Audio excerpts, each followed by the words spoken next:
আপনারা জানেন যে প্রদীপ মণ্ডল 2009 সালে প্রথম হিন্দু সংহতির প্রতিষ্ঠাতা নেতা প্রয়াত আমাদের হিন্দুদের অত্যন্ত একজন আদর্শবান নেতৃত্ব তপন ঘোষ মহোদয় উপস্থিতিতে হিন্দু সংহতির একটি সভা করেন।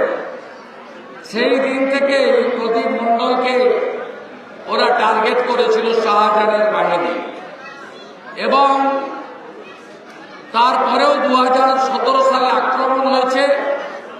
2009 সালে তখন তারা সিপিআইএম করত, সেই সময় আক্রমণ হয়েছে। পরে প্রদীপ মণ্ডল সহ এখানকার সনাতনী যোদ্ধাদের কয়েক মাস মিথ্যা মামলায় মমতার পুলিশ জেল খাটিয়েছে। আপনারা জানেন 2019 সালে 8ই জুন জামাই ষষ্ঠীর দিন ছিল, প্রায় পুরুষ শূন্য ছিল এলাকা। সেই সুযোগকে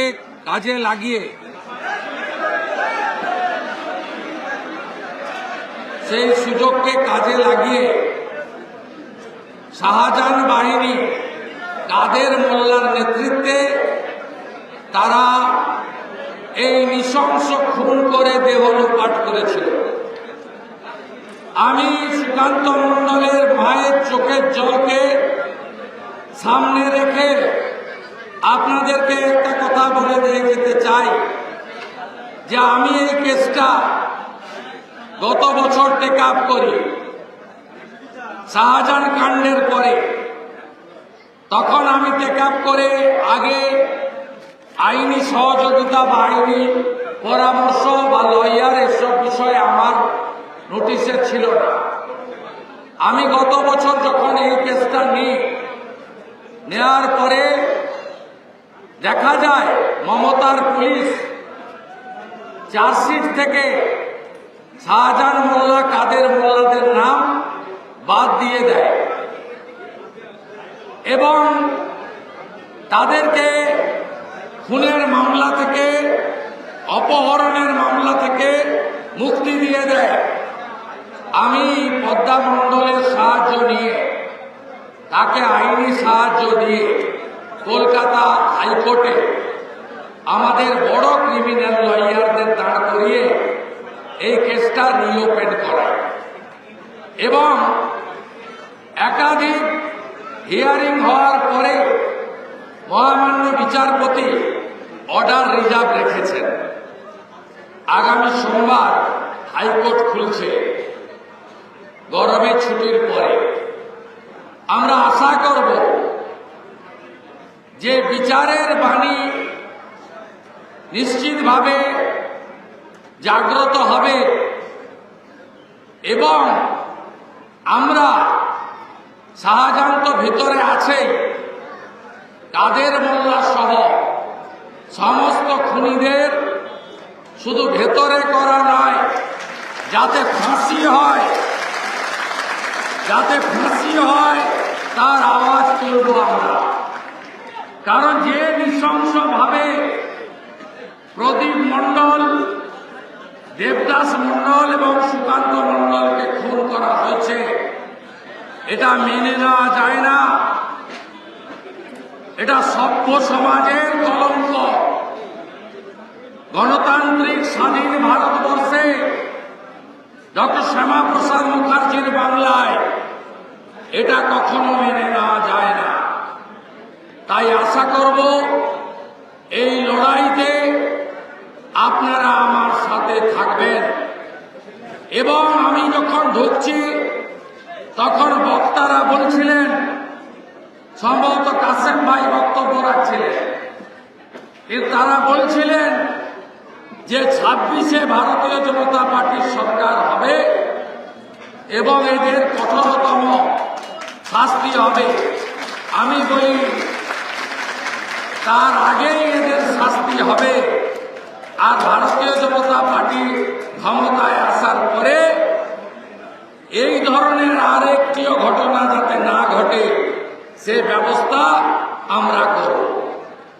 আমি গোটা পশ্চিমবাংলার হিন্দুদের ঐক্যবদ্ধ হওয়ার আবেদন করব।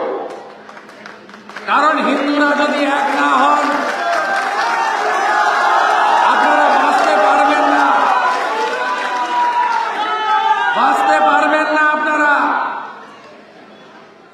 বাংলাদেশ আপনাদের কাছেই সাতক্ষীরা, সেই বাংলাদেশে কিভাবে হিন্দু নির্যাতন হচ্ছে প্রত্যেক দিন আপনারা তার খবর রেখেছেন, আপনাদেরও আত্মীয় স্বজনরা থাকে।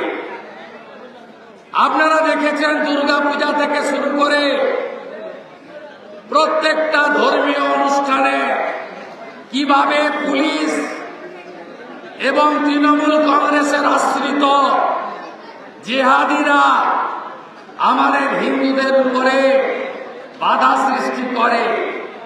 রাতের অন্ধকারে আজকে হিন্দু আত্মবলিদান দিবসে সন্দেশখালীর কানমানিতে আসার জন্য যে প্রচার তোরণ হয়েছিল তাকেও মধ্যরাত্রে এই গুন্ডারা ছিঁড়েছে।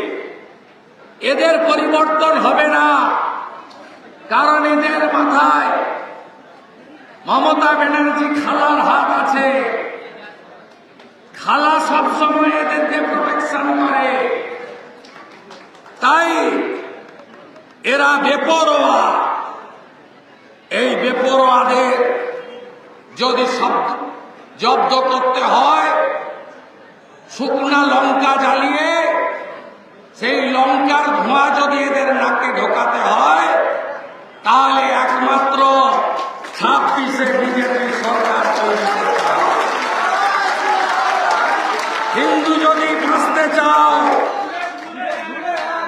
হিন্দু যদি বাঁচতে চাও, হিন্দু যদি বাঁচতে চাও, 10% দিয়েছে। শুনলেন তো শুভেন্দু অধিকারী কি বলছেন?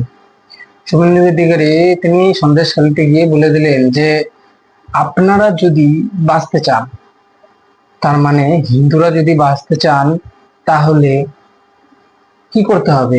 বিজেপি সরকার আনতে হবে। আর এটা তিনি দাবি করে বলে যাচ্ছেন যে এবার একদমই টিএমসি পার্টি পশ্চিমবঙ্গে পা রাখতে পারবে না, এবার বিজেপি সরকার চলে আসবে এই পশ্চিমবঙ্গে।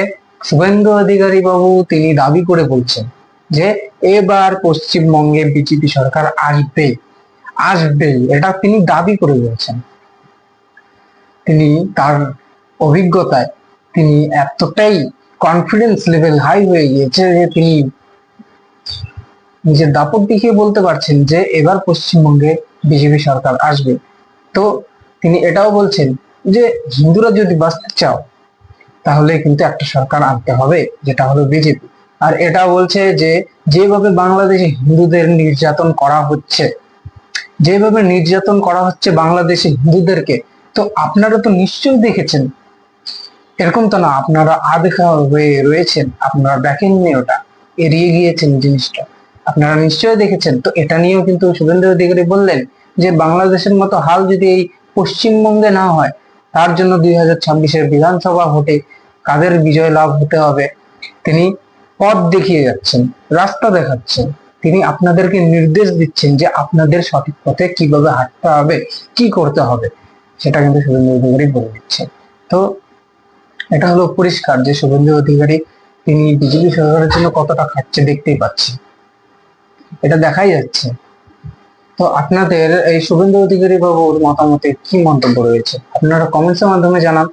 আপনারা দেখছেন অসীম টিভি, আপনারা ভালো থাকবেন, সুস্থ থাকবেন, সঙ্গে থাকবেন, অতি অবশ্যই আমার চ্যানেলটিকে সাবস্ক্রাইব করবেন।